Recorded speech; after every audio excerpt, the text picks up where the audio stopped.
লালবাগ হযরতকে তার গুরুত্বপূর্ণ আলোচনা পেশ করার জন্য বিনীত অনুরোধ করছি। আসসালামু আলাইকুম ওয়া রাহমাতুল্লাহি ওয়া বারাকাতুহু। ওয়া আলাইকুম আসসালাম ওয়া রাহমাতুল্লাহ। নাহমাদুহু ওয়া নুসাল্লি আলা রাসূলিহিল কারীম। আম্মা বা'দু ফাআউযু বিল্লাহি মিনাশ শাইতানির রাজীম। বিসমিল্লাহির রহমানির রহিম।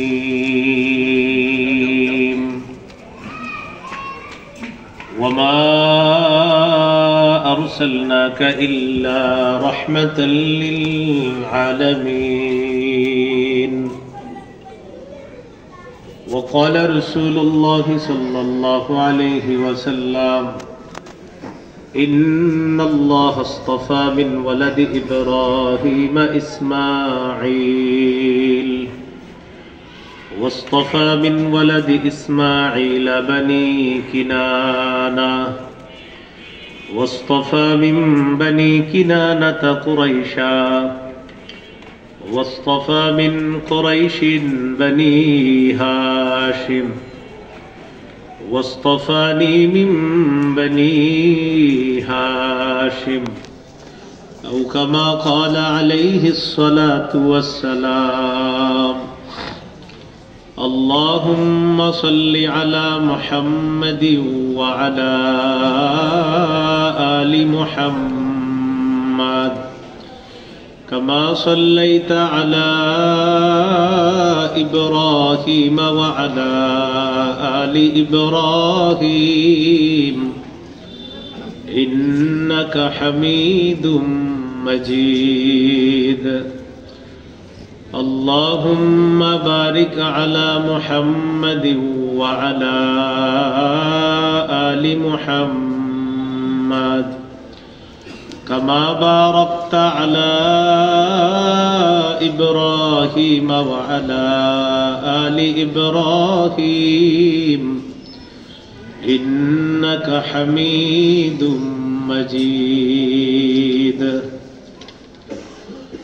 اللهم إني أعوذ بك من شر لساني ومن شر سمعي ومن شر بصري ومن شر مني.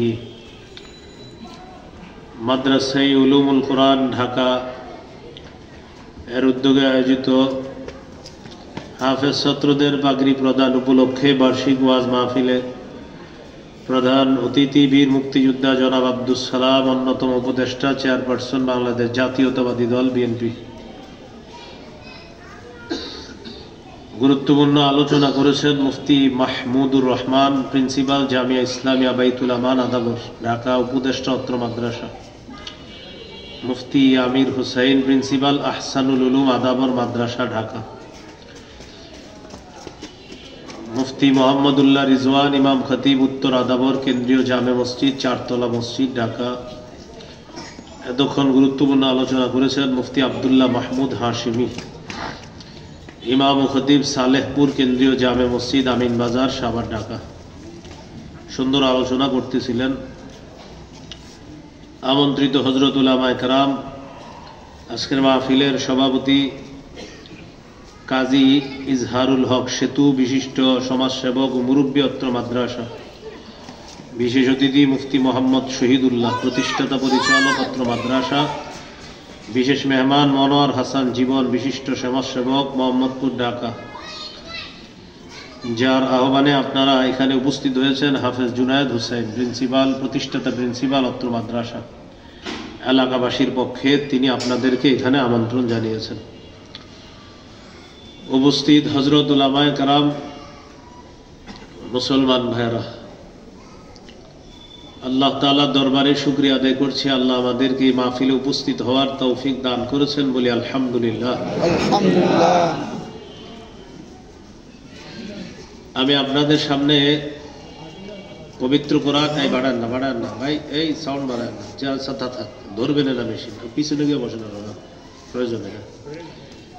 সামনের আগামী বছরের নিয়ম হবে মেশিনের সামনে এই মেশিনে লোক বসা নিষেধ, ফরমে লিখবো আমি। মোবাইল আর মেশিন যদি মানুষের সামনে থাকে, কি জিনিস মোবাইল আর মেশিন? পীর সাহেবের সামনে থাকলেও টিপবো, আর সামনে পীর সাহেবের সামনে যদি মোবাইল থাকে, উনি যে পীরও হয়, তা মন চাইব দেখি না কি আছে,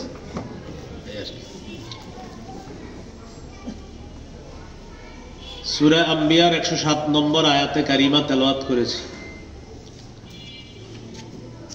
এই আয়াতে আল্লাহ তাআলা বলেন, ওয়ামা আরসালনাকা ইল্লা রাহমাতাল লিল আলামিন, আমি আপনাকে গোটা জগতের জন্য রহমত স্বরূপ পাঠিয়েছি। সূরা আহজাবের 21 নম্বর আয়াতে আল্লাহ বলেন, লাকাদ কানা লাকুম ফি রাসূলিল্লাহি উসওয়াতুন হাসানাতুল লিমান কানা ইয়ারজুল্লাহা ওয়াল ইয়াওমাল আখির ওয়া যাকারাল্লাহা কাসীরা।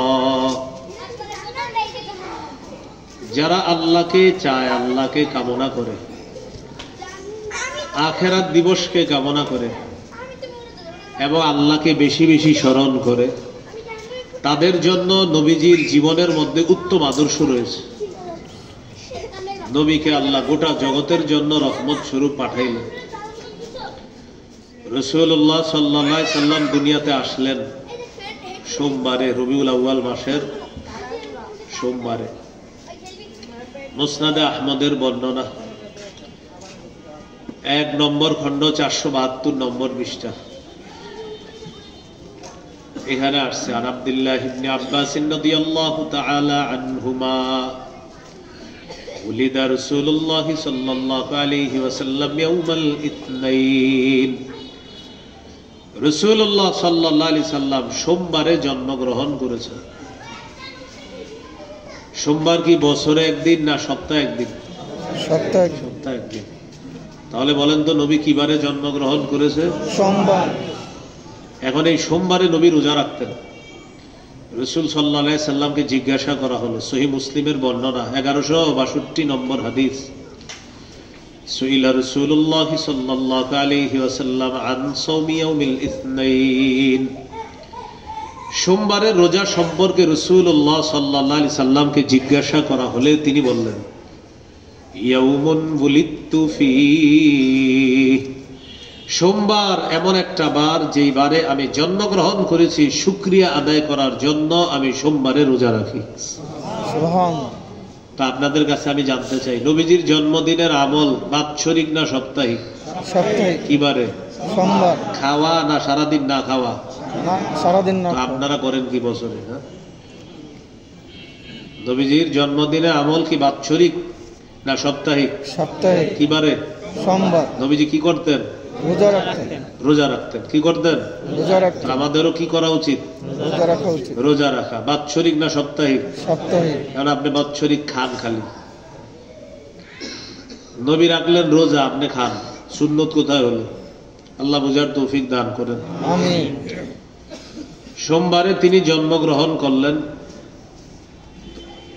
দুনিয়াতে তিনি আসলেন। তার বংশ পরিচয় হলো তিরমিজির বর্ণনা 3605 নম্বর হাদিস, قال رسول الله صلى الله عليه وسلم إن الله اصطفى من ولد إبراهيم إسماعيل। নিশ্চয় আল্লাহ তাআলা ইব্রাহিম নবীর বংশ থেকে ইসমাইল নবীকে নির্বাচন করেছেন। ওয়াসতাফা মিন ওয়ালাদি ইসমাঈল বানি কিনানা, ইসমাইল নবীর বংশ থেকে আল্লাহ বনু কেনানাকে নির্বাচন করেছেন। ওয়াসতাফা মিন বানি কিনানাতা কুরাইশা, বনু কিনানা থেকে আল্লাহ কুরাইশ গোত্রকে নির্বাচন করেছেন। ওয়াসতাফা মিন কুরাইশিন বানি হাশিম, বনু হাশিম থেকে আল্লাহ, কুরাইশ থেকে আল্লাহ বনু হাশিমকে নির্বাচন করেছেন। ওয়াসতাফানি মিন বানি হাশিম, নবীজি বলেন আল্লাহ আমাকে বনু হাশিম থেকে নির্বাচন করেছেন। তাহলে ইব্রাহিম নবী থেকে ইসমাইল, ইসমাইল নবী থেকে বনু কিনানা, বনু কিনানা থেকে কুরাইশ, কুরাইশ থেকে বনু হাশিম, বনু হাশিম থেকে মুহাম্মদ সাল্লাল্লাহু আলাইহি ওয়াসাল্লাম। এই হলো নবীজির সংক্ষিপ্ত বংশ পরিচয়। নবীজির নাম, রাসূল সাল্লাল্লাহু আলাইহি সাল্লামের অনেকগুলা নাম, এর মধ্যে বিখ্যাত 5টা নাম আছে। সহিহ বুখারীর বর্ণনা 3532 নম্বর হাদিস, قال رسول الله صلى الله عليه وسلم لي 5 أسماء। রাসূলুল্লাহ সাল্লাল্লাহু আলাইহি সাল্লাম বলেন আমার 5টি নাম আছে। এক নম্বর, আনা মুহাম্মদ সাল্লাল্লাহু আলাইহি ওয়াসাল্লাম, আমার নাম মুহাম্মদ সাল্লাল্লাহু আলাইহি ওয়াসাল্লাম। দুই নম্বর, ওয়া আনা আহমদ সাল্লাল্লাহু আলাইহি ওয়াসাল্লাম, আমার নাম আহমদ। তিন নম্বর, ওয়া আনাল মাহি আল্লাযী ইয়ামহুল্লাহু বিল কুফরা, আমার নাম মাহি সাল্লাল্লাহু আলাইহি ওয়াসাল্লাম। মাহি অর্থ যে মুছে দেয়, মিটিয়ে দেয়। আমার নাম মাহি এজন্য যে আল্লাহ তাআলা আমার মাধ্যমে সমস্ত কুফরকে মিটিয়ে দেয়। সুবহানাল্লাহ। চার নম্বর, ওয়া আনাল হাশিরুল্লাযী ইহশারুন নাসু আলা কদামাইয়া, আমার নাম হাশির সাল্লাল্লাহু আলাইহি ওয়াসাল্লাম।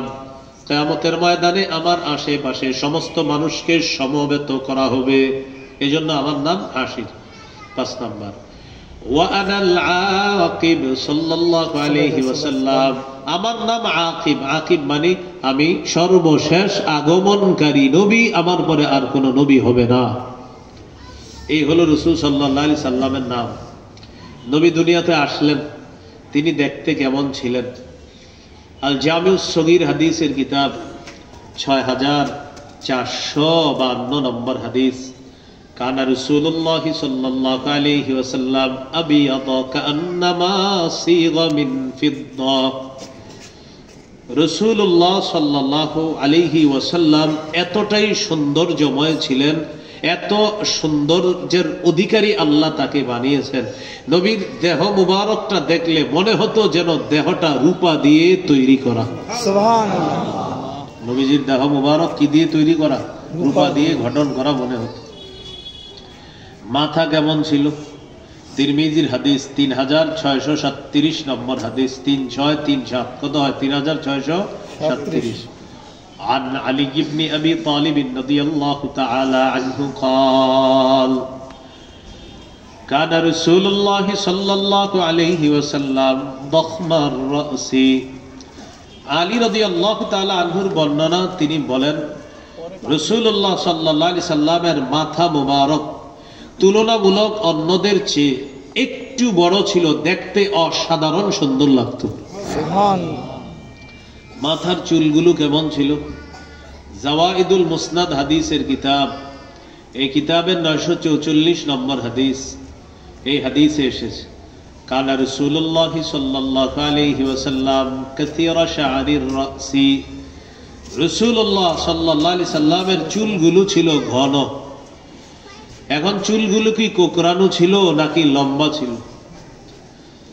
সহিহ মুসলিমের বর্ণনা, বুখারীতে আছে 3547 নম্বর হাদিস। এই হাদিসের বর্ণনাকারী আনাস ইবনে মালিক রাদিয়াল্লাহু তাআলা, তিনি বলেন عن أنس بن مالك رضي الله تعالى عنه قال كان رسول الله صلى الله عليه وسلم رجل الشعر لا بالجعد القطط ولا بالسبط।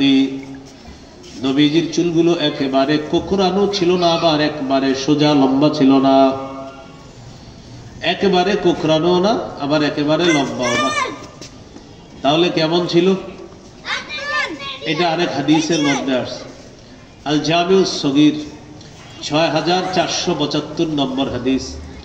এই হাদিসের বর্ণনাকারী আবু হুরায়রা রাদিয়াল্লাহু তাআলা, তিনি বলেন عن أبي هريرة رضي الله تعالى عنه قال كان رسول الله صلى الله عليه وسلم رجل الشعر।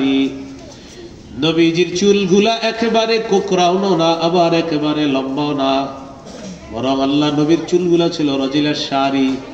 কেমন ছিল? ঈষৎ ঢেউ খেলানো। ঈষৎ ঢেউ খেলানো মানে হলো বাতাসের মধ্যে আমাদের চুলগুলা ঢেউ খেলে, আল্লাহ নবীর চুলগুলা যেন বাতাস ছাড়াই সদা সর্বদা হালকা ঢেউ খেলে। সুবহানাল্লাহ। হালকা ঢেউ খেলানো, ঈষৎ ঢেউ খেলানো চুল ছিল। হুজুর এটা কেমন? এটা আসলে বর্ণনা দেওয়া অসম্ভব। মানে যেমন হইলে সবচেয়ে সুন্দর হবে ঠিক তেমন। সুবহানাল্লাহ। আল্লাহ তাআলা নবীজির চুলগুলো এমন বানিয়েছে, ইন ফারাকাত আকিকাতুহু ফারাকা ওয়া ইল্লা ফালা। নবীজির চুলগুলো যদি অনায়াসে শীতি আসতো, তিনি শীতি কাটতেন, অন্যথায় তিনি শীতি কাটতেন না। অনায়াসে শীতি আসলে শীতি কাটতেন, অন্যথায় তিনি শীতি কাটতেন না। সহিহ মুসলিমের বর্ণনা 5978 নম্বর হাদিস, মাদ্রাসার পাঠ্যপুস্তক অনুসারে 2344 নম্বর হাদিস। 5978 হলো আপনাদের যে চলমান একটা উস্তাদ রাখেন সবসময় সাথে, এই অনুযায়ী। আর মাদ্রাসার উস্তাদ যেটা মূল কিতাব ওই অনুযায়ী 2344। এটা সারা ওয়ার্ল্ডে ফলো করা হয়। আমাদের মাদ্রাসায় যে পাঠ্যপুস্তকটা সারা ওয়ার্ল্ডে, আপনাদের পকেটে যেটা এটা ওয়ার্ল্ডে ফলো করা হয় না। বোনাস বলে দিলাম যাতে মিলাইতে কষ্ট না হয়। তো এইখানে আস রাসূলুল্লাহ সাল্লাল্লাহু আলাইহি ওয়াসাল্লামের চুলের ব্যাপারে قد شمط مقدم رأسه ولحيته, আল্লাহ নবীর সামনের চুল আর দাড়ি কয়েকটা সাদা হয়ে গেছে, পেকে গিয়েছিল। কানা ইদাদ দাহানা লাম ইয়াতাবায়ান, নবী যদি চুলের মধ্যে তেল দিতেন আর চুলগুলা আশ্রয় রাখতেন তাহলে ওই সাদা চুলগুলা দেখা যাইতো না। তেল দিতেন, আশ্রয় রাখতেন, এগুলা দেখা যাইতো না। ওয়া কানা ইদা শাইসা রাসুহু তাবায়ানা, চুলের মধ্যে যদি আল্লাহ রাসূল তেল না দিতেন, চুলগুলা যদি আশ্রয় না আশ্রাইতেন, অগোছালো থাকতো, তাহলে ওই সাদা চুল দেখা যাইত।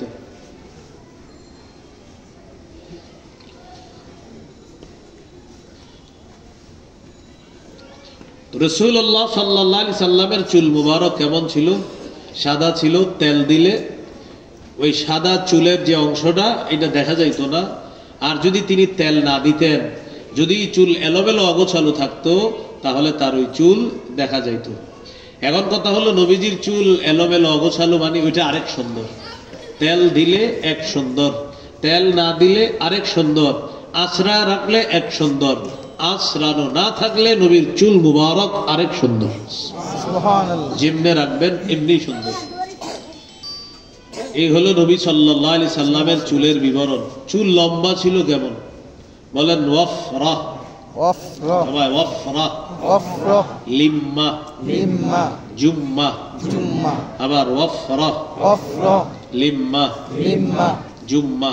জুম্মা, বলেন কানের লতি পর্যন্ত, কানের লতি পর্যন্ত, অথবা অথবা অর্ধ কান পর্যন্ত অর্ধকান পর্যন্ত লম্বা চুলকে লম্বা চুলকে ওয়াফরা বলে। ওয়াফরা বলে।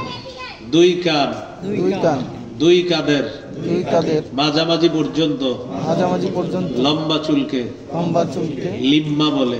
লিম্মা বলে। দুই কাঁধ পর্যন্ত কাঁধ পর্যন্ত লম্বা চুলকে লম্বা চুলকে জুম্মা বলে। জুম্মা বলে। তাহলে লতি পর্যন্ত ওয়াফরা, কান আর কাঁধের মাঝামাঝি পর্যন্ত লিম্মা, লিম্মা। দুই কাঁধ পর্যন্ত লম্বা, এটাকে বলা হয় জুম্মা। জুম্মা। এই তিনটার বর্ণনাকারী রাসূল সাল্লাল্লাহু আলাইহি সাল্লামের সাহাবী আনাস ইবনে মালিক রাদিয়াল্লাহু তাআলা। তাহলে এক নাম্বার ওয়াফরা, কানের লতি বা অর্ধ কান পর্যন্ত লম্বা চুলকে বলা হয় ওয়াফরা। ওয়াফরা। সহিহ মুসলিমের বর্ণনা 5963 নম্বর হাদিস। এটা হলো ওই মোবাইলের অ্যাপস অনুযায়ী, এটাই বলছিলাম আপনাদের ওস্তাদ, চলমান ওস্তাদ। আর মাদ্রাসার পাঠ্যপুস্তক অনুসারে 2338 নম্বর হাদিস। এই হাদিসের মধ্যে আছে عن أنس بن مالك رضي الله تعالى عنه قال كان رسول الله صلى الله عليه وسلم, রাসূলুল্লাহ সাল্লাল্লাহু আলাইহি সাল্লাম এমন ছিলেন যে কানা শা'রুহু ইলা আনসাফি উযুনাই, নবীর চুল মোবারক ছিল কানের লতি পর্যন্ত অথবা অর্ধ কান পর্যন্ত লম্বা। এটাকে জানি কি বলা হয়? ওয়াফরা। ওয়াফরা। দুই নাম্বার লিম্মা। সহিহ বুখারীর বর্ণনা 5905 নম্বর হাদিস। এই হাদিসের বর্ণনাকারীর নাম কাতাদা। তিনি হযরত আনাসকে জিজ্ঞাসা করলেন, আন কাতাদা রাদিয়াল্লাহু তাআলা আনহু قال سألت أنس بن مالك رضي الله تعالى عنه عن شعر رسول الله صلى الله عليه وسلم, আমি সাহাবী আনাস রাদিয়াল্লাহু তাআলা আনহুকে জিজ্ঞাসা করলাম, আচ্ছা নবীজির চুলগুলো কেমন ছিল? তখন আনাস রাদিয়াল্লাহু তাআলা আনহু জবাব দিলেন, কানা শা'রুহু বাইনা উযুনাইহি ওয়া আতিকিহি, নবীর চুলগুলো কখনো কখনো দুই কান আর দুই কাঁধের মাঝামাঝি পর্যন্ত লম্বা হতো।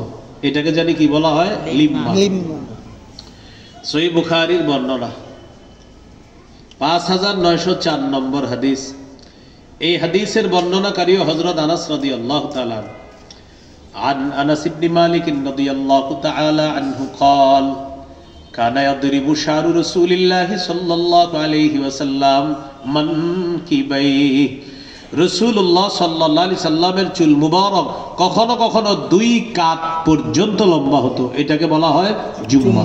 তাহলে জুম্মা মাঝামাঝি পর্যন্ত, লিম্মা লতি পর্যন্ত, ওয়াফরা, এই হলো নবীর চুল মুবারক। এখন শীত শেষের দিকে, আগামী বছর যখন শীত পাবেন ইনশাআল্লাহ, যদি কারো লম্বা চুল রাখলে কষ্ট না হয়, তাহলে 3টা সুন্নার একটা সুন্না অন্তত আমরা আদায় করার চেষ্টা করব। আল্লাহ তৌফিক দান করেন। অনেকের গরমকালেও সমস্যা হয় না, বাস আপনারা গরমকালেও এই সুন্নাগুলা আদায় করতে পারেন। আল্লাহ তৌফিক দান করেন। এইগুলো নবীর মাথা মুবারক। এখন জানবো আমরা চেহারা মুবারক সম্পর্কে। নবীজির চেহারা মুবারক কেমন ছিল? সহিহ বুখারীর বর্ণনা 3549 নম্বর হাদিস। এই হাদিসের অনুবাদটা করার পরে দিল থেকে একবার সুবহানাল্লাহ পড়বেন। আগে হাদিস বলি, অনুবাদ করি, দেখেন কি বলে। আনিল বারা ইবনে আজিব রাদিয়াল্লাহু তাআলা আনহু قال কানা রাসূলুল্লাহ সাল্লাল্লাহু আলাইহি ওয়াসাল্লাম আহসানান নাসি ওয়াজহা ওয়া আহসানাহুম খালকা ওয়া খুলুকা লাইসা বিত্তাইলিল বাইনি ওয়ালা বিল কাসীর। রাসূলুল্লাহ সাল্লাল্লাহু আলাইহি ওয়াসাল্লাম পৃথিবীর যত মানুষ সবার মাঝে সর্বাপেক্ষা সুন্দর চেহারার অধিকারী ছিলেন। ওয়া আহসানাহুম খালকা, নবীজির গঠনটা মানুষের মাঝে সবচেয়ে সুন্দর ছিল। ওয়া আহসানাহুম খুলুকা, নবীর চরিত্র সবচেয়ে উত্তম চরিত্র ছিল, তার চারিত্রিক বৈশিষ্ট্য ছিল মানুষের মাঝে সর্বাপেক্ষা শ্রেষ্ঠ। তাহলে আপনারা বলবেন শ্রেষ্ঠ, আমি এক অংশ আপনারা খালি শ্রেষ্ঠ বলবেন। চেহারা মুবারক সবার মাঝে শ্রেষ্ঠ, চরিত্র সবার মাঝে শ্রেষ্ঠ, শারীরিক গঠন সবার মাঝে শ্রেষ্ঠ। লাইসা বিত্তাইলিল বাইনি ওয়ালা বিল কাসীর, একেবারে অনেক লম্বা না, আবার একেবারে খাটো না। বেশি লম্বা, আরে এত লম্বা কেন? খাটো, আরে এত খাটো কেন? তাহলে হুজুর কেমন? নিখুঁত, যার কোনো খুঁত নাই, ঠিক নিখুঁত ভাবে আল্লাহ রসুলকে আল্লাহ তাআলা সৃষ্টি করেছেন। আপনি কোনো খুঁত তালাশ করে পাবেন না, নিখুঁত। এ হলো চেহারা মুবারক। তিরমিজির বর্ণনা 3638 নম্বর হাদিস। হুজুর চেহারাটা কি চাঁদের মতো গোল ছিল নাকি লম্বা ছিল, এরকম আপনার মনে হতে পারে। তো বলতেছে লা বিল মুকালসাম, একেবারে গোল ছিল না। তাহলে কেমন? বেশি লম্বা? তো বলতেছে না, বাল কানা ফি ওয়াজহিহি তাদবীরুন, বরং গোল গোল ভাব ছিল। তাহলে হুজুর কি একেবারে লম্বা?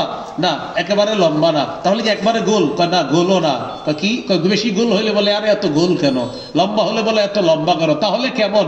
যেমন হলে চেহারায় কোনো খুঁত থাকবে না, ঠিক তেমন। আপনি বলতে পারবেন না থুর বেশি গোল, আপনি বলতে পারবেন না বেশি লম্বা, মানে আপনি কোনো খুঁত তালাশ করে পাবেন না। ঠিক আল্লাহ এমন বানাইছে চেহারা মুবারক। এক সাহাবী জিজ্ঞাসা করলেন, আরেক ব্যক্তি এক সাহাবীকে জিজ্ঞাসা করছেন। সহিহ মুসলিম 2344 নম্বর হাদিসের আরেক অংশে আসছে, আকানা ওয়াজহুহু মিসলাস সাইফ, আচ্ছা নবীর চেহারা মুবারক কি তরবারির মতো সুন্দর ছিল? সাহাবী জবাব দিলেন, বাল কানা মিসলাস শামসি ওয়াল কামার, চন্দ্র সূর্যের মতো সুন্দর ছিল। সুবহানাল্লাহ। তিরমিজির বর্ণনা 2811 নম্বর হাদিস, 2811, জাবির ইবনে সামুরা রাদিয়াল্লাহু তাআলা আল্লাহ রাসূল সাল্লাল্লাহু আলাইহি সাল্লামের সাহাবী জাবির ইবনে সামুরা রাদিয়াল্লাহু তাআলা আনহু তিনি বলেন, রাআইতু রাসূলুল্লাহি সাল্লাল্লাহু আলাইহি ওয়াসাল্লাম ফি লাইলাতি ইদহিয়ান, জ্যোৎস্না রাতে আল্লাহ রাসূলের দিকে তাকাইলাম। জ্যোৎস্না রাতে আল্লাহ নবীকে যখন দেখলাম, ফাজালতু আনজুরু ইলা রাসূলিল্লাহি সাল্লাল্লাহু আলাইহি ওয়াসাল্লাম ওয়া আনজুরু ইলাল কামার, জ্যোৎস্না রাতে একবার আল্লাহ নবীর দিকে তাকাই, আবার চাঁদের দিকে তাকাই, দৃশ্যটা মাথায় আনেন, নবী চাঁদ, নবী চাঁদ, নবী চাঁদ। সাহাবী বলেন, বিশ্বাস করো আমি এই সিদ্ধান্তে পৌঁছলাম, হুয়া আহসানু ইনদি মিনাল কামার, তিনি ওই চাঁদের চাইতে কোটি গুণ বেশি সুন্দর। সুবহানাল্লাহ। আল জামিউস সগীর 6475 হাদিসের মধ্যে আছে, ইয়াতালাল্লাউ ওয়াজহুহু তালাল্লুআল কামারি লাইলাতাল বাদরি। পূর্ণিমার রাতের চাঁদটা যেমন সুন্দর, নবী আমাদের সামনে যখন থাকতেন মনে হতো যে আমাদের সামনে আকাশের পূর্ণিমার চাঁদ বসা। এই হলো নবী সাল্লাল্লাহু আলাইহি সাল্লামের চেহারা মুবারক। চেহারার মধ্যে কপাল কেমন ছিল, নাক কেমন, চোখ কেমন, গাল কেমন, দাড়ি কেমন, দাঁত কেমন, থুতু কেমন, বিসমিল্লাহির রহমানির রহিম এই ফুটা কেমন, এক এক করে আমি বলি, মন দিয়ে শুনি। কপালটা কেমন ছিল? কানা রাসূলুল্লাহ সাল্লাল্লাহু আলাইহি ওয়াসাল্লাম ওয়াসিআল জাবিন, কপাল ছিল প্রশস্ত চওড়া। সুবহানাল্লাহ। আযাজ্জাল হাওয়াজিবি সাওয়াবিগা ফি গায়রি কাদনিন বাইনাহুমা ইরকুন ইউদিরুহুল গাদাব, ভুরুগুলো ছিল ঘন কালো বক্র, দুই ভুরুর মাঝখানে ছিল ফাঁকা, এইখানে ছোট্ট একটা রগের মতো ছিল। নবী রাগ করলে এই রগটা ফুলে গিয়ে চেহারার সৌন্দর্যতা আরো বাড়ায়। এখন হুজুর ভুরুগুলার সৌন্দর্য কেমন, যেন কোনো শৈল্পিক সৌন্দর্য আল্লাহ তাআলা আমার হাবিবের এখানে দিয়ে দিয়েছে। বাস ভুরু অসাধারণ সুন্দর ছিল। এরপরে ভুরুর নিচে চোখ ছিল কেমন, তিরমিজির বর্ণনা 3637 3638 হাদিসের মধ্যে আছে। কানা রাসূলুল্লাহ সাল্লাল্লাহু আলাইহি ওয়াসাল্লাম আযীমাল আইনাইন, জান্নাতীদেরকে আল্লাহ হুর দান করবেন। এই হুররা হবে ডাগর ডাগর চোখ বিশিষ্ট। সাহাবী বলেন আল্লাহ নবীর চোখগুলা দুনিয়াতেই ছিল ডাগর ডাগর চোখ বিশিষ্ট। সুবহানাল্লাহ। মায়াবী চোখ ছিল, কারো দিকে তাকাবে তো আল্লাহ রাসূলের মায়াবী চোখ অসাধারণ ভাবে অন্যকে আকর্ষণ করত। এই ছিল চোখ। মনি ছিল কেমন, আদাজাল আইনাইন, চোখের মনিটা ছিল কালো, মনিটা ছিল কালো। জাবের রাদিয়াল্লাহু তাআলা আনহু বলেন নাযারতু ইলা রাসূলিল্লাহি সাল্লাল্লাহু আলাইহি ওয়াসাল্লাম ফাকুলতু আকহালাল আইনাইন ওয়া লাইসা বিআকহালা, আমি নবীজির দিকে তাকাইলাম, মনে মনে বললাম আল্লাহ নবীর চোখে মনে হয় সুরমা দেওয়া। ভালো করে তাকায় দেখি না না, সুরমা দেওয়া না। এর মানে অন্য মানুষ সুরমা দিলে চোখ যেমন সুন্দর লাগে, আল্লাহ তাআলা আমার নবীর দুইটা চোখ সুরমা ছাড়াই সুরমাওয়ালা চোখের মতো বানায়া দিয়েছেন। মানে আমি আপনি সুরমা দিলে সুন্দর, নবীজি সুরমা দেয় নাই, তাও সুরমাওয়ালা চোখের মতো অসাধারণ সুন্দর ছিল আল্লাহ রাসূলের চোখ। মারা ছোট ছোট বাচ্চাদেরকে কত কিছু দিয়ে চোখ সুন্দর বানায়, হ্যাঁ? আল্লাহ তাআলা আমাদের নবীর চোখ দিছে এমন সুন্দর। নাক আকনাল ইরনিনা, নাকের সামনের অংশটা হালকা উঁচু, লাহু নূরুন ইয়ালু, এই অংশ থেকে মাথার নাকের মাথা থেকে যেন আলো চমকাইতো। ওইখান থেকে আবার অন্য কোনো খারাপ আকীদা পোষণ করেন না আপনারা, এখান থেকে আবার অন্য কোনো আকীদার দিকে যায় না। মানুষ মাটির তৈরি, এটাই শ্রেষ্ঠ। মানুষ কিসের তৈরি? এটার মধ্যেই শ্রেষ্ঠত্ব। আপনাদের মসজিদের ইমাম সাহেবের চেহারাটা নূরানি মাশাআল্লাহ, মানে উনি নূরের তৈরি। আপনাদের মসজিদের ইমাম সাহেবের চেহারাটা কি কি কি কি বললাম? নূরানি। তো নূরানি বললে কি নূরের তৈরি হয়ে যায়? তো এরকম মাশাআল্লাহ হুজুর আপনার চেহারা এত নূর কেন? তো নূর কেন বললে কি উনি নূরের হয়ে গেল? যাই হোক, তো রাসূল সাল্লাল্লাহু আলাইহি সাল্লামের গাল ছিল সাহলাল খাদ্দাইন, গাল ছিল সমান, কাসাল লিহিয়া, দাড়ি ছিল ঘন, ভিতরে দাঁতগুলা ছিল মুফাল্লাজাল আসনান। পার্লারে আমাদের মা বোনরা দাঁত ফাঁকা করতে যায়, এটা ঠিক না। আল্লাহ রাসূলের দাঁত মুবারকের মাঝে মাঝে হালকা হালকা ফাঁকার মতো, তিনি যখন কথা বলতেন যেন মুখ থেকে মণি মুক্তা ঝরত। এই ছিল মোটামুটি মুখের বর্ণনা। এখন মুখের থুতুটা কেমন ছিল?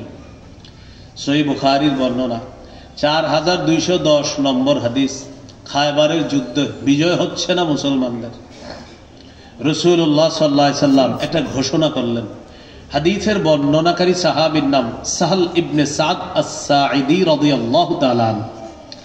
তিনি বলেন قال رسول الله صلى الله عليه وسلم يوم خيبر لأعطين الراية غدا رجلا يفتح الله على يديه يحب الله ورسوله ويحبه الله ورسوله। খায়বারের যুদ্ধের দিন আল্লাহ নবী ঘোষণা করলেন, আমি আগামীকাল এমন এক ব্যক্তির কাছে আমার পতাকাটা দিব, এমন এক ব্যক্তিকে পতাকা দিব। আমার আশা আল্লাহ তাআলা তার হাতে খায়বারের বিজয় দান করবেন। এই ব্যক্তি কেমন? এই ব্যক্তি আল্লাহকে আর তার রসুলকে ভালোবাসে, আল্লাহ এবং তার রসুলও তাকে ভালোবাসে। নবীজি বললেন, আগামীকাল এমন এক ব্যক্তিকে আমি পতাকা দিব যার হাতে আল্লাহ তাআলা খায়বার বিজয় দান করবেন, যে আল্লাহকে ভালোবাসে, রসুলকে ভালোবাসে। আশ্চর্যের বিষয়, মজার বিষয়, আল্লাহ এবং তার রসুলও তাকে ভালোবাসে। এখন আপনারা আশ্চর্য হবেন যে রাতের বেলা সাহাবায়ে কেরাম ওই দিন জল্পনা করতে করতে তাদের এক একজনে এক্সাইটেড, মানে সবাই আপনার অপেক্ষায় যে কারে দিবে। আরে আমারে না, না কারে। নবী বলছে এক ব্যক্তিকে, ব্যক্তিটাকে এটা বলে নেই। সাহাবায়ে কেরাম অপেক্ষায় আছে।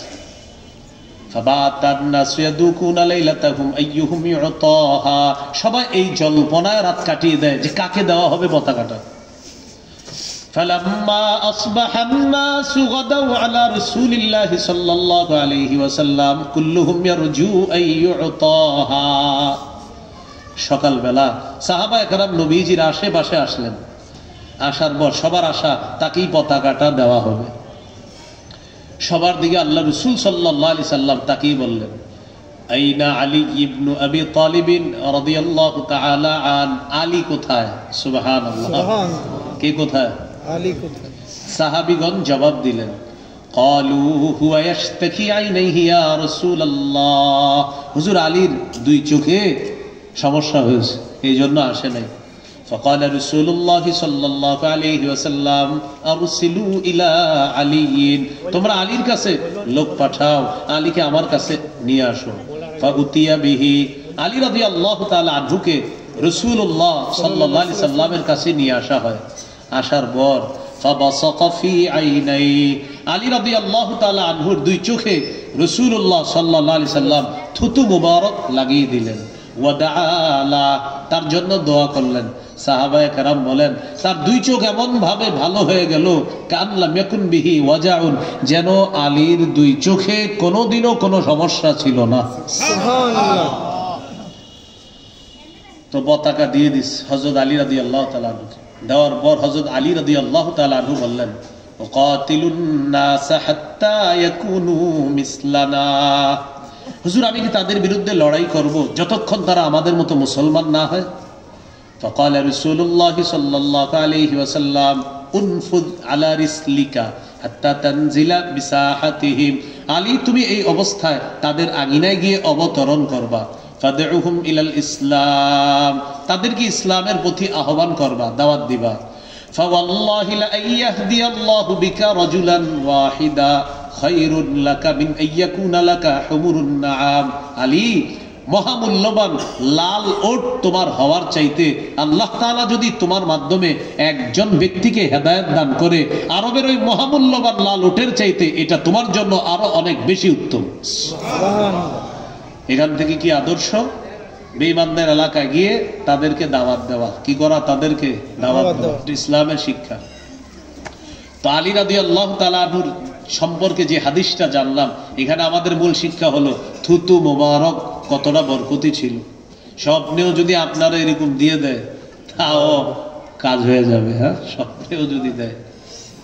এই ছিল নবী সাল্লাল্লাহু আলাইহি সাল্লামের থুতু মোবারক। রাসূলুল্লাহ সাল্লাল্লাহু আলাইহি সাল্লামের কুলি কেমন ছিল? কুলি, বিসমিল্লাহ আ করে কুলি করি না আমরা, এই কুলি ছিল কেমন?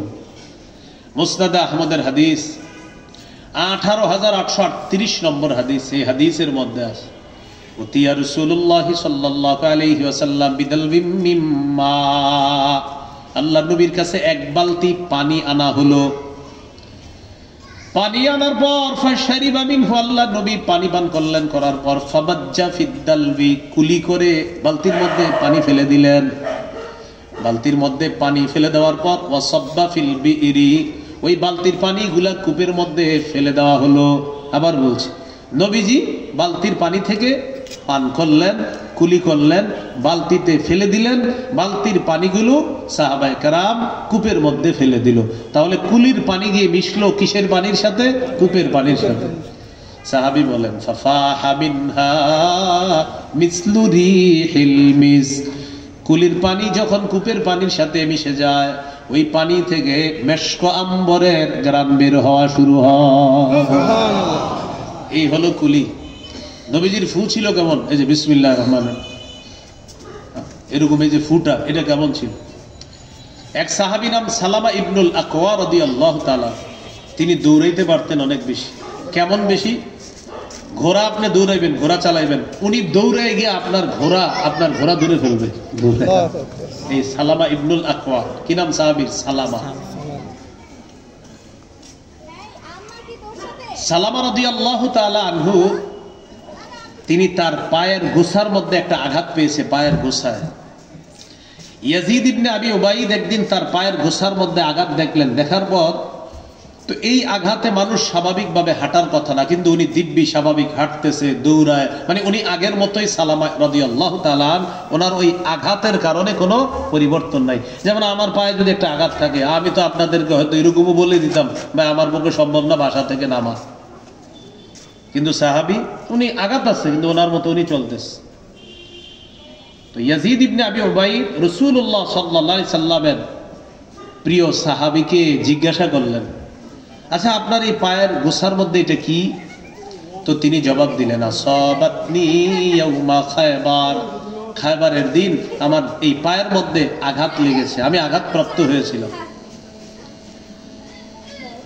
আমার পায়ের মধ্যে যখন আঘাত হয়, আঘাতের পর ফাকালান নাস উসিবা সালামা, মানুষ বলা বলি করতে লাগলো, সালামা আঘাতপ্রাপ্ত হয়েছে, সালামা আঘাতপ্রাপ্ত হয়েছে। আমাকে ডাকা হলো, আমাকে আল্লাহ রাসূলের কাছে নিয়ে যাওয়া হয়। নবীজির সামনে যাওয়ার পর ফানাফাতা ফিয়া সালাসা নাফাসাত, আল্লাহ নবী আমার আঘাতের জায়গায় 3টা ফু দিলেন। আমি যেই জায়গায় আঘাত পেয়েছি এখানে রাসূল সাল্লাল্লাহু আলাইহি সাল্লাম 3টা ফু দিলেন। সালামা রাদিয়াল্লাহু তাআলা আনহু বলেন, ফু দেওয়ার পর থেকে ফামাশতাকাইতুহা হাত্তা সাআ, আমার এই আঘাতের জায়গায় আঘাতের চিহ্ন থাকলেও নবী ফু দেওয়ার পর আজ পর্যন্ত আমি সেখানে আর কোনো ব্যথা অনুভব করি না। সুবহানাল্লাহ। এইগুলো নবীজির ফু। তাহলে এগুলো মুখের বর্ণনা।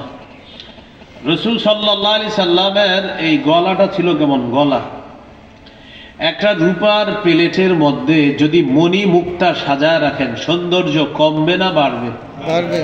কাআন্না উনুকাহু জিদু দুমিয়াতিন ফি সাফাইল ফিদ্দা, খোলা একটা রূপার প্লেটের মধ্যে একটা মণি মুক্তা সাজিয়ে রাখলে যেমন, যেন আল্লাহ তাআলা আমার নবীর এই রূপা নামক দেহের মধ্যে, এই যে দেহটা আছে নবীজির, এই দেহটা ওই আগেই বলছি আমি, যেন রূপা দিয়ে গঠন করা, এই রূপা নামক এই দেহটা, এটার মধ্যে যেন আল্লাহ তাআলা গলা নামক একটা মণি মুক্তা আল্লাহ বসায় দিয়েছে। সুবহানাল্লাহ। তাহলে গলাটা ছিল কেমন? কান্না উনুকাহু, যেন নবীর গলাটা জিদু দুমিয়াতিন ফি সাফাইল ফিদ্দা, খোলা একটা রূপার প্লেটের মধ্যে একটা মণি মুক্তা যেমন সাজানো, যেন আল্লাহ তাআলা রূপার একটা দেহের মধ্যে একটা মণি মুক্তা নামক গলা আল্লাহ সাজিয়ে বসায় দিয়েছে। সুবহানাল্লাহ। এটা ছিল গলা। আর গলার নিচে কেমন ছিল? রাআইতুল খাতামা ইনদা কাতিফিহি, নবীজির এই কাঁধ মোবারকের এখানে মোহর দেখেছি, মোহরে নবুয়ত। মিসলা বাইদাতিল হামামা, কবুতরের ছোট্ট ডিমের মতো, এটাই হলো মোহরে নবুয়ত। আমাদের নবীর পরে আর নবী হবে না, এটা আমাদের আকীদা। ওই মোহর, এটাই রাসূল সাল্লাল্লাহু আলাইহি সাল্লাম যে শেষ নবী, এটা ছিল সেই মোহর। সূরা আহজাবের 40 নম্বর আয়াতে আছে, মা কানা মুহাম্মাদুন আবা আহাদিম মির রিজালিকুম ওয়ালাকির রাসূলুল্লাহ ওয়া খাতামান নাবিয়্যিন, মুহাম্মদ সাল্লাল্লাহু আলাইহি সাল্লাম তোমাদের কোন শাবালক পুরুষের পিতা নন, তিনি আল্লাহর রাসূল, তিনি শেষ নবী। তিরমিজির বর্ণনা 2272 নম্বর হাদিস, ক্বালা রাসূলুল্লাহ সাল্লাল্লাহু আলাইহি ওয়াসাল্লাম ইন্নার রিসালাতা ওয়ান নুবুওয়াতা ক্বাদ ইনকাতাআত ফালা রাসূলা বা'দি ওয়ালা নাবিয়্যা, নবীজি বলেন রিসালাত এবং নবুয়তের দরজা বন্ধ হয়ে গেছে, আমার পরে আর কোনো নবী হবে না, রাসূল হবে না। ওয়ালাকিনিল মুবাশশিরাত, তবে সুসংবাদ বহনকারী সত্য কিছু জিনিস থাকবে। সাহাবীরা প্রশ্ন করলেন, ওয়ামাল মুবাশশিরাতু ইয়া রাসূলুল্লাহ, হুজুর সুসংবাদ আবার কি জিনিস? فقال رسول الله صلى الله عليه وسلم رؤيا المسلم, নবীজি বললেন সুসংবাদ হলো মুমিনের স্বপ্ন। ইদাক্তারাবাজ জামান, কিয়ামত যত ঘনিয়ে আসবে, লাম তাকাদ রুইয়াল মুমিনি তাকযিব, মুমিনের স্বপ্ন তত সত্যে রূপান্তরিত হবে, মিথ্যা হবে না। কিয়ামত কাছাবে, মুমিনের স্বপ্ন সত্য হতে থাকবে। সুবহানাল্লাহ। তাহলে মুবাশশিরাত থাকবে, কিন্তু রিসালাত আর নবুয়ত আমাদের নবীর পরে আর নাই, হবে না।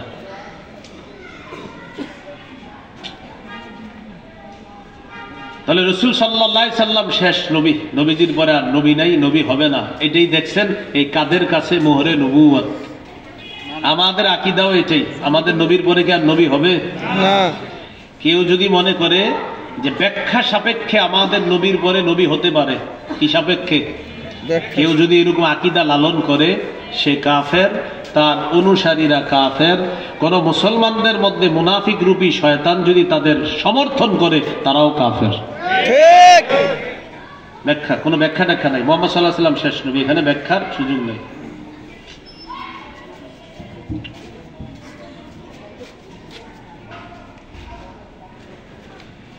ওটা ওদের দোষ না, ওরা যে চিল্লাচিল্লি করে, শয়তান ওদেরকে লড়াইতেছে। কে?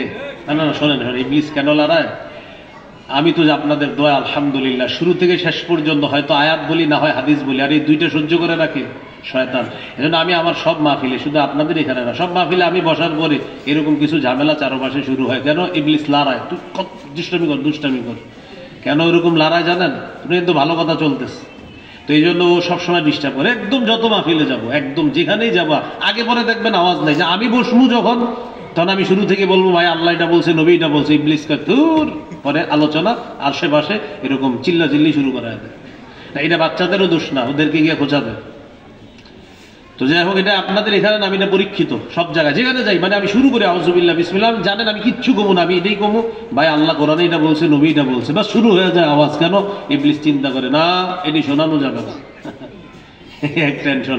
আরো বলতেছি নবী শেষ নবী, এটা তো ইবলিস সহ্য করে না।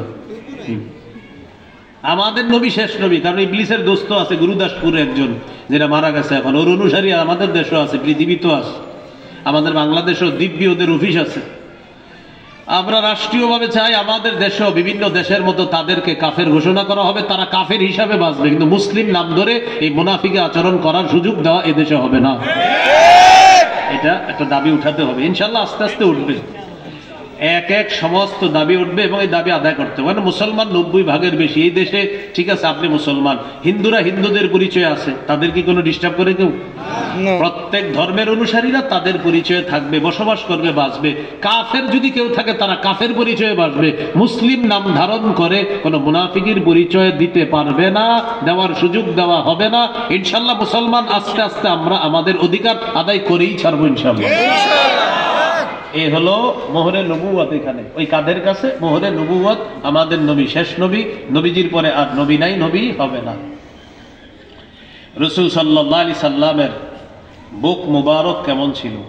কানা রাসূলুল্লাহ সাল্লাল্লাহু আলাইহি ওয়াসাল্লাম আরিদাস সাদরি, নবীজির বুক ছিল চওড়া, প্রশস্ত।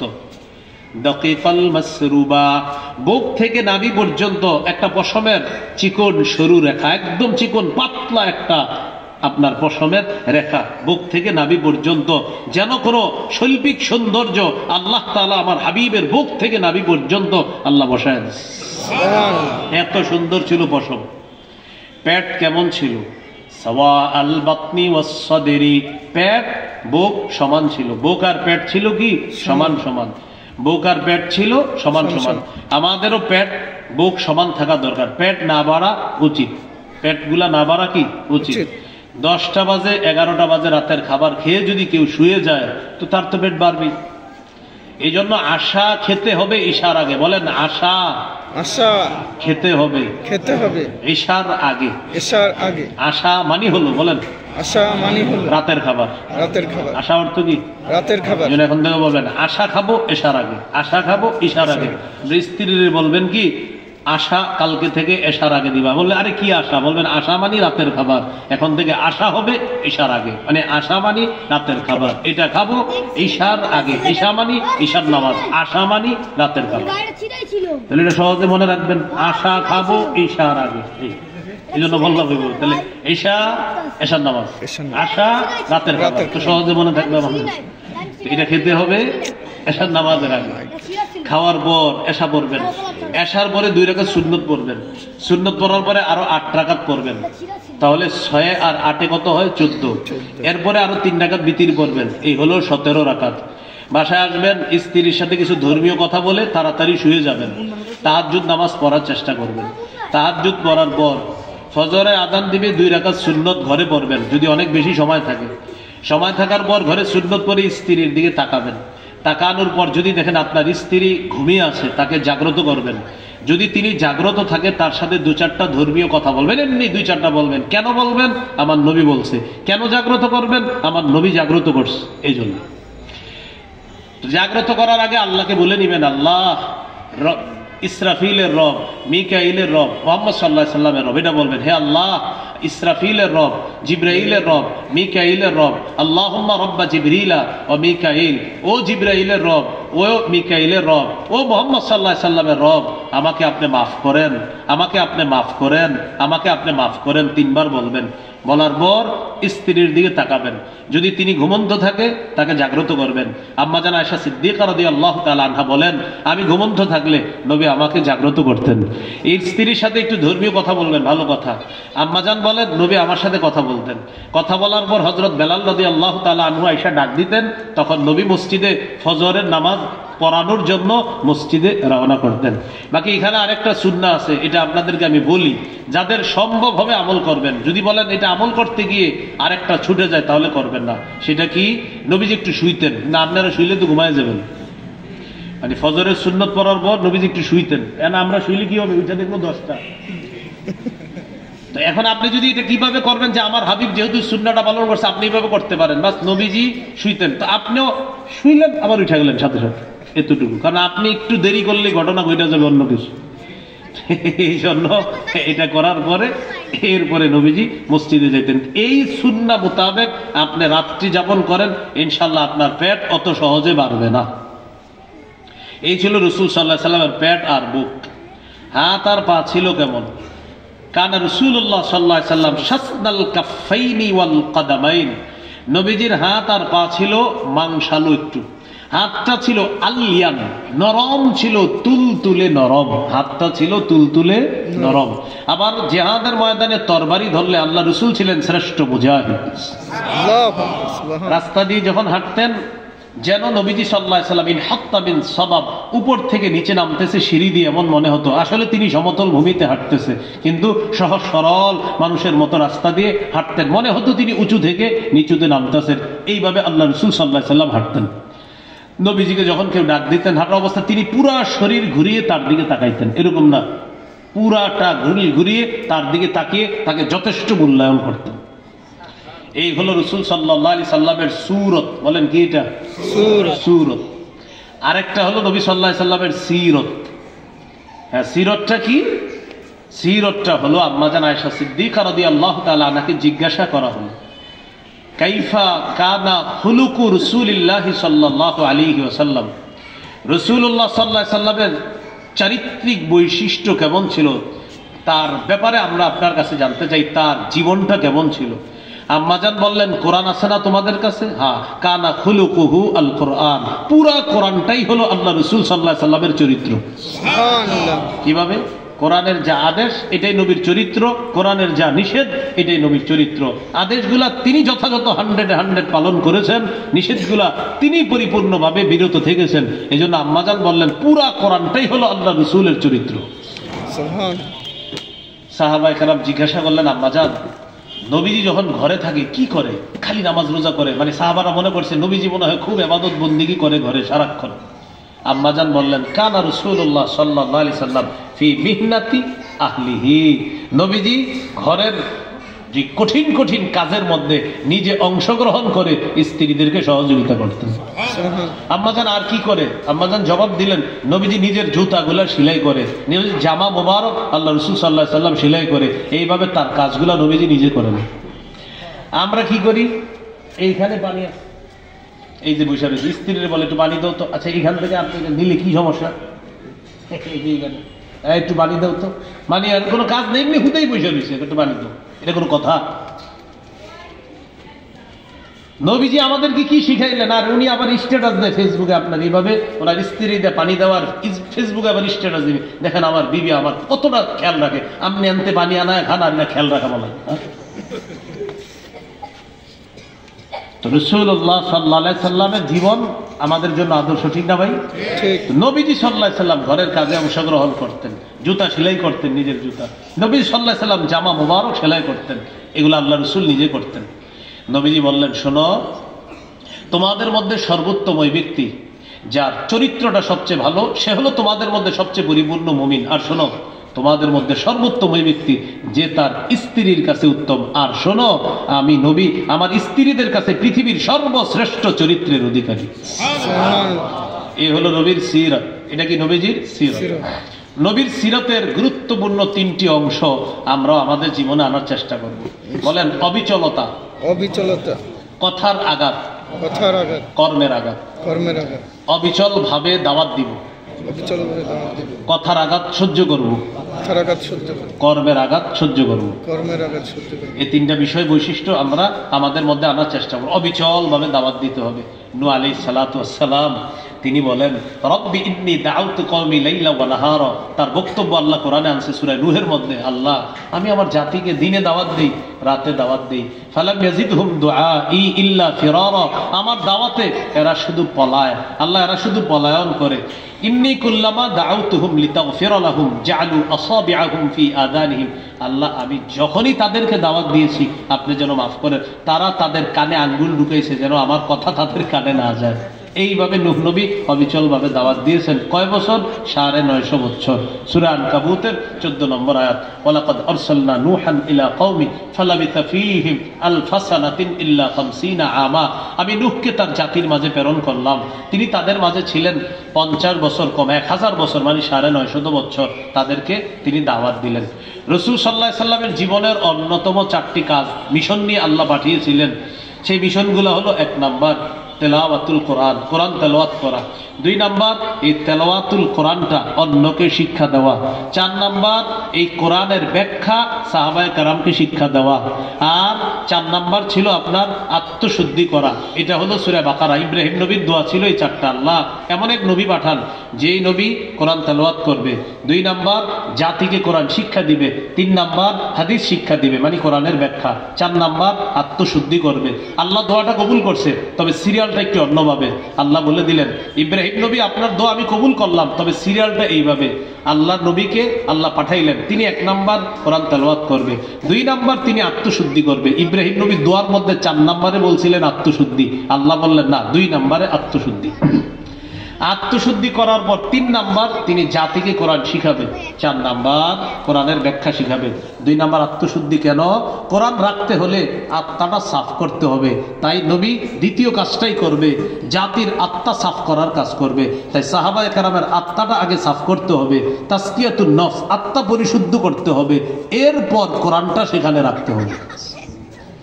এই জন্য আল্লাহ তাআলা বলেছেন, ওয়াল্লাযী বা'আসা ফিল উম্মিয়িনা রাসূলাম মিনহুম ইয়াতলু আলাইহিম আয়াতিহি ওয়া ইউযাক্কিহিম।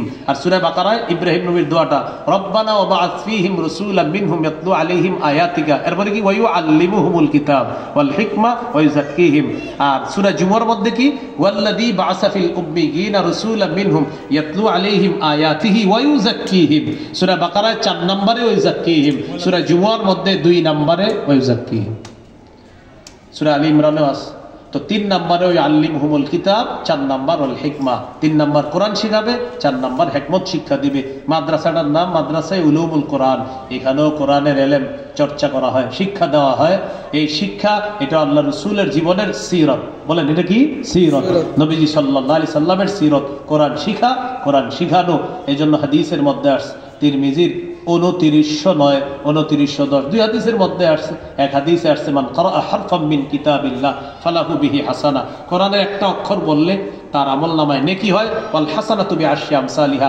1 নেকি মানে হলো 10টায় রূপান্তরিত করে আল্লাহ, একটা অক্ষরে 10 নেকি হবে। সুবহানাল্লাহ। পরের হাদিসে বলছে, খায়রুকুম মান তাআল্লামাল কুরআনা ওয়া আল্লামা। তোমাদের মধ্যে শ্রেষ্ঠ ওই ব্যক্তি যে কোরআন শিখে অন্যকে শিখায়।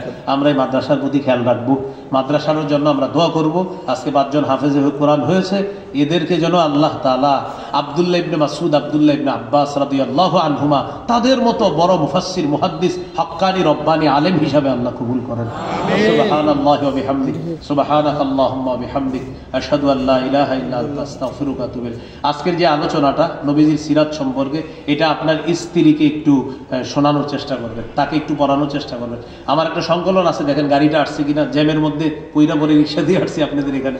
যদি এসে থাকে গাড়িতে ওই মিম্বরের আমানত আছে, মিম্বরের আমানতের প্রথম খণ্ডে দেখবেন 50-60 পৃষ্ঠার আশেপাশে হয়তো এই বর্ণনাটা আছে। আজকের বয়ানটা পাবেন এই মাথা থেকে পা পর্যন্ত 8 খণ্ডের কিতাব, পারলে 8 খণ্ডই সংগ্রহ করে নেন। প্রথম খণ্ড সন্তানের 64টা অধিকার, জামাই বউগুলো মুখস্থ করে ফেলবেন এটা। দ্বিতীয় খণ্ডে শিরিক, বেদাত, কুফর, তাওহীদ। তৃতীয় খণ্ডে হালাল হারাম। চতুর্থ খণ্ডে স্বামীর 24টা অধিকার, স্ত্রীর 19টা অধিকার। পঞ্চম খণ্ডে লা ইলাহা ইল্লাল্লাহর ব্যাখ্যা। ষষ্ঠ খণ্ডে নামাজ। সপ্তম খণ্ডের আলোচনা পাক না পাক। ওযু ইস্তেঞ্জা যে করি আমরা, ইস্তেঞ্জা করার পর বড় ইস্তেঞ্জা, ছোট ইস্তেঞ্জার পর শুধু পানি নিলে হবে না ঢিলা নিতে হবে, না পানি ঢিলা উভয়টা নিতে হবে, এটা নিয়ে আমাদের একটা ফিতনা আছে। তো ওখানে বিস্তারিত আলোচনা আছে। 8 নম্বর খণ্ডে হলো নামাজ সম্পর্কে মাসালা। এক এলাকায় গেছেন, বাথরুমে ঢুকছেন, ঢুকার পর মশা কামড়াইছে, আপনার টেনশনে পড়ে গেছেন এই মশায় নাপাক ছিল কিনা, এমন মশার মশা, এখন এটার মধ্যে নাপাকি ছিল কিনা, এই বিষয়গুলা বিস্তারিত ওখানে আলোচনা আছে। আইডেন্টি কার্ড নাপাকির মধ্যে পড়ে গেছে, এই মুহূর্তে পাসপোর্ট অফিসে আইডেন্টি কার্ড দিতে হইব, করবেনটা কি? তো এই নাপাকটা পাক করার পুরা দলিল সহ লম্বা আলোচনা আছে। যাদের প্রয়োজন হয় ওই 1 থেকে 8 খণ্ড সংগ্রহ করে নেন গাড়ি থেকে। এখান থেকে আপনারা না পারলেও বাংলা বাজার বা কোনো লাইব্রেরিওয়ালাদেরকে বলবেন মিম্বরের আমানত সংগ্রহ করে দিবে আপনাদেরকে। 8 খণ্ড ওলামা হজরত সহ সর্বসাধারণ মা বোন সহ সবার জন্য প্রযোজ্য, সবাই পড়তে পারেন। আমিন ওয়া আখিরু দাওয়ানা আলহামদুলিল্লাহি রাব্বিল আলামিন।